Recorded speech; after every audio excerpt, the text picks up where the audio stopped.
Salut YouTube! Alors aujourd'hui on va parler d'un cas super concret, on va parler de l'erreur de positionnement des entrepreneurs. Mais en fait on va parler d'un cas vraiment concret, c'est ça qui est complètement ouf. Je t'explique. Cet été, j'ai fait un covoiturage pour revenir de très loin dans le nord de la France, genre vers la Bretagne. Et je suis tombé avec un gars qui m'expliquait qu'il avait un de ses collègues qui était auto-entrepreneur et qui était franchement du genre aigri parce que son entreprise ne marchait pas. Pourquoi? Ça, c'est la question qu'en fait il m'a posée. Et en parlant avec lui, je me suis aperçu qu'il y avait une bête erreur de positionnement.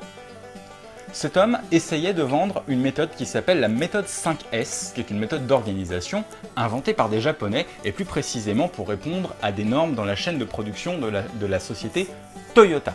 C'est aussi la méthode qu'on appelle la méthode ordre. Ordonner, ranger, dépoussiérer, rendre évident et être rigoureux. L'objectif, c'est de réduire les dépenses et les risques, d'augmenter la qualité de la production et d'améliorer la gestion de la production. Quel était le problème? Eh bien, son problème, c'est que ce type de méthodo se vend principalement à l'heure actuelle par des gros cabinets de consultants et se vend à des entreprises du format de Toyota avec des problèmes de supply chain, de production, etc. etc. Or, lui, ce qu'il visait, c'était de vendre cette méthodo à des PME, des TPE-PME.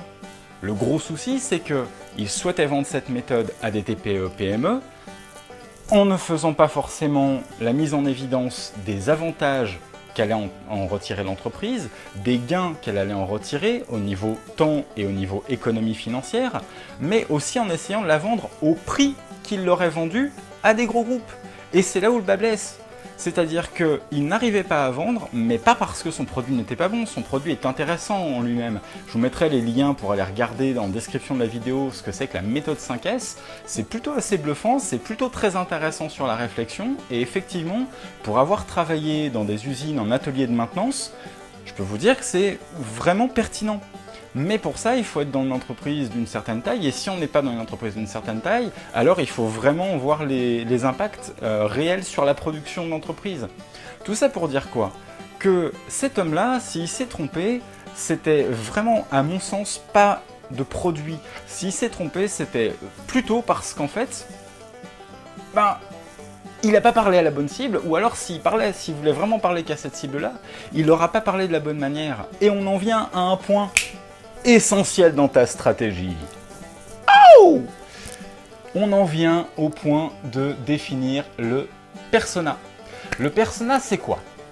Le persona, en fait, c'est ton client idéal. Alors, je ne vais pas te faire une méthode pour t'expliquer comment on fait un persona, simplement parce qu'il y en a déjà 500 000, que je vais te mettre un article de mes excellents amis de chez LimeUp qui ont fait un bon truc là-dessus, de David notamment de chez LimeUp qui a fait un très bon truc là-dessus. Donc je te mets l'article en lien ou par là dans la vidéo, si j'y arrive, parce que j'ai toujours pas compris comment on fait ça avec YouTube. Et cela dit, tu iras voir et tu comprendras mieux comment on fait un persona. Mais moi je vais t'expliquer un petit peu l'importance de ce procédé. En fait l'idée c'est quoi? C'est d'être en empathie avec ton client potentiel, avec ton client idéal même. C'est-à-dire que tu te mets vraiment en empathie, tu essayes de comprendre qui il est, tu essayes de comprendre ce dont il a besoin, ce qu'il cherche, comment il pense. En gros, il faut que tu deviennes ton client. Si tu as créé une entreprise, c'est pas en étant juste en mode « Tiens, je vais créer une entreprise, ça va être marrant, je vais bosser comme un taré, et en plus, les premiers temps, je vais quasiment pas avoir de revenus. » Génial! Non, ce que tu t'es dit, c'est qu'il y avait un problème, que tu constatais que toi, tu pouvais apporter une solution, et que donc, par conséquent, tu pouvais y aller, il y avait une ouverture et tu avais envie d'y aller. Ce problème-là, qu'est-ce que c'était? Repense à ce problème. Si tu l'as vu, c'est que toi-même, tu l'as ressenti ce problème. Dans quelle situation tu étais, dans quel état d'esprit tu étais au moment où tu as ressenti ce problème. Et c'est là que c'est hyper important. Donc, très important, n'oublie surtout pas, si ton entreprise rame un peu, c'est peut-être simplement parce que tu as besoin de te repositionner, de redéfinir ton format, de redéfinir ton persona, de redéfinir en fait la cible à laquelle tu t'adresses et de revoir peut-être aussi ton produit en fonction de ta cible. C'est-à-dire que si tu as trouvé la bonne cible mais que tu ne t'adresses pas à elle correctement, ton produit ne sera pas forcément en adéquation. Donc, pour avoir un produit en adéquation, une communication en adéquation qui va aller straight to the point, directement à ta cible, définis ton persona. Et ne fais pas comme ce monsieur qui essayait de vendre sa méthode 5S et qui n'y arrive pas et qui du coup était aigri avec ses collègues et leur faisait passer des journées vraisemblablement longues. Très longues. Très très longues. Trop longues.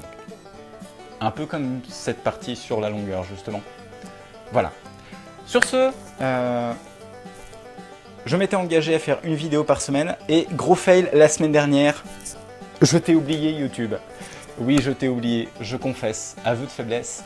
En fait, je t'explique, si on tournait la caméra, tu verrais que je suis en plein déménagement, c'est-à-dire qu'il y a des cartons all over the camera. C'est-à-dire qu'en fait, si tu veux, dans toute la pièce hors champ de caméra, il n'y a que des cartons. Dans le reste de l'appartement, il n'y a que des cartons. Tout ça pourquoi? Parce que je vais migrer de Lyon jusqu'à Rouen. Enfin, pardon, excuse-moi, je te l'ai fait en 2D. Voilà, comme ça c'est mieux. Voilà. Donc je vais faire Lyon-Rouen. Je fais ça cette semaine. Du coup, ben forcément, voilà, ça demande un peu de préparation, un peu de boulot. Faut continuer à faire tourner l'entreprise, bouillir la marmite. En plus, la semaine dernière, je me suis vraiment focus sur mes clients. Et du coup, ben j'avais tellement de travail là-dessus que j'ai pas eu le temps de faire une vidéo.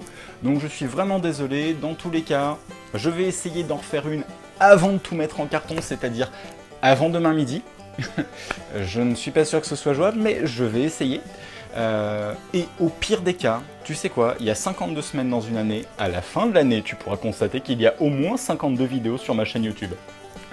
Promis. Parole de scout. Non, pardon. Parole de scout. Voilà. Sur ce, si tu as bien aimé cette vidéo, que tu la trouves intéressante, que tu veux aller lire le petit lien de mon ami David de chez LimeUp en description, eh bien n'hésite pas à t'abonner, à cliquer sur la petite cloche pour recevoir les notifications de mes prochaines vidéos, à mettre un pouce bleu, parce que c'est important le pouce bleu, pour dire que tu aimes mon contenu, et à le partager sur les réseaux sociaux, et surtout, commente, fais-toi plaisir, lâche-toi dans les commentaires, explique-moi comment toi tu fais pour établir ton persona, si tu arrives à trouver ta cible, comment est-ce que tu es allé chercher tes premiers clients, est-ce qu'ils sont venus à toi tout seul, auquel cas ça veut dire que là c'est bon, la magie a opéré. Voilà, dis-moi tout ça dans les commentaires, je compte sur toi et n'oublie pas, tu es peut-être un héros ordinaire mais tu peux devenir un entrepreneur super-héros. À la semaine prochaine.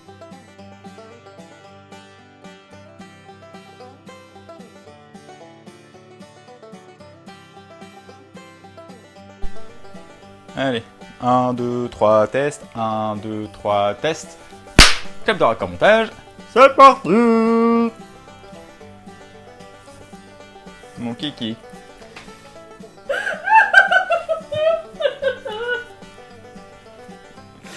On n'est pas aidé, putain.